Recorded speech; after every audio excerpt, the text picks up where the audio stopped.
বিএনপির লোকজন যে ঘটনাটা এখানে সংঘটিত করলো সেক্ষেত্রে বিএনপিরও হচ্ছে দায় আছে। প্রধানতম দায় হচ্ছে আপনার এখানে সরকারের। কারণটা কি? বিএনপি বড় দল, তাই কি ইন্টারিম এই মানুষকে হচ্ছে বিচারের আওতায় নিতে পারতেছে না? যদি তাই হয় তাহলে এই হচ্ছে সরকারের থাকার দরকারটা কি? 11 মাস জুড়ে তাহলে এর থাকার দরকার কি যদি সে বিএনপিকে নিয়ন্ত্রণ করতে না পারে?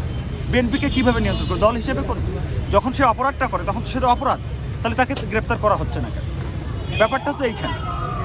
এর বাইরে গিয়ে যখন আপনি খুঁজে বের করবেন, ধরেন বিএনপি দল হিসেবে আলাপ তুলবেন, তখন এর পাশাপাশি আপনার অনেকগুলা পলিটিক্যাল ইন্টারেস্টের জায়গা থেকে আপনি আংশিক কথা বলবেন।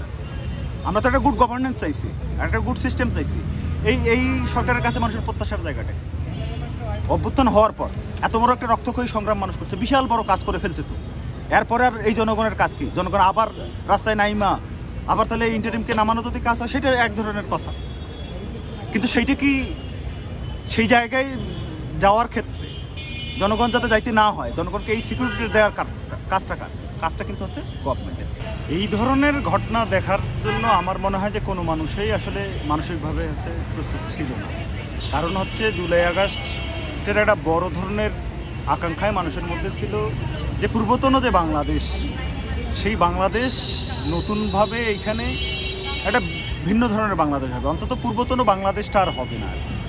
এইটা প্রত্যেকটা মানুষের জন্যই হচ্ছে একটা মর্মপীড়ার ব্যাপার, মর্মবেদনার ব্যাপার। এখন এই ক্ষেত্রে ধরেন জনগণ আসলে কি করতে পারে বা মানুষ আসলে কি করতে পারে?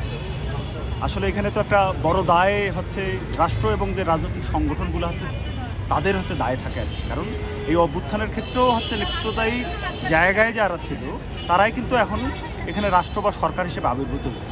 আপনি একটা জিনিস খেয়াল করেন, ধরেন এই ধরনের ঘটনাটা সংঘটিত হইলো, এটার আমরা বিচার চাইতে পারি। আমরা বিচার চাবো কার কাছে? রাষ্ট্রের কাছে। রাষ্ট্র এই 11 মাসে এই প্রত্যেকটা ঘটনা, আজকে যেটা আমরা দেখলাম যেভাবে একটা মানুষের উপর পাথর নিক্ষেপ করা হইলো আর এই ঘটনাটার যে জন্ম হইল, এই জন্ম হওয়ার ক্ষেত্রে কি রাষ্ট্রের কোনো দায় নাই? এক্ষেত্রে রাষ্ট্রের একটা বৃহৎ দায় আছে।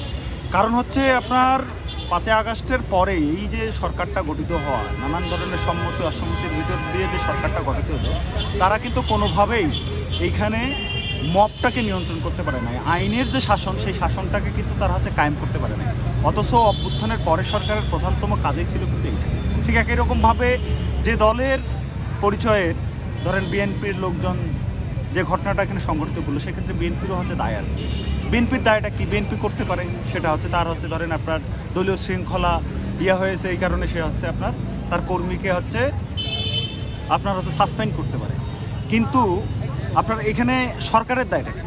সরকারের দায়টা হচ্ছে সে বিএনপি করুক, সে হচ্ছে আওয়ামী লীগ করুক, কিংবা অভ্যুত্থানের পক্ষের যে কোনো শক্তি করুক, সে যখন একটা অপরাধ সংগঠিত করবে সেই অপরাধটা এখানে সংগঠিত হইতে না দেওয়া এবং তাকে হচ্ছে বিচারের মুখোমুখি করা। এটাই তো অভ্যুত্থানের রাষ্ট্রের কাছে আমাদের প্রত্যাশা। অভ্যুত্থানের পরের যে রাষ্ট্র, সেই রাষ্ট্র তো বিএনপি না, সে অন্য কেউই না। এটা তো একটা সুনির্দিষ্ট একটা সরকার আছে। তো প্রধানতম দায় হচ্ছে আপনার এখানে সরকারের। এইখানে দেখেন আপনার সরকারের একজন উপদেষ্টা, সে কিন্তু একটা কথা বলেছে, কি হয়েছে যে আমরা হচ্ছে প্রস্তর যুগে ফিরে গেলাম। এটা হচ্ছে দেখেন প্রস্তর যুগে ফিরে যাওয়া না যাওয়ার আলাপের এই আলাপটাকে একজন উপদেষ্টা করবেন?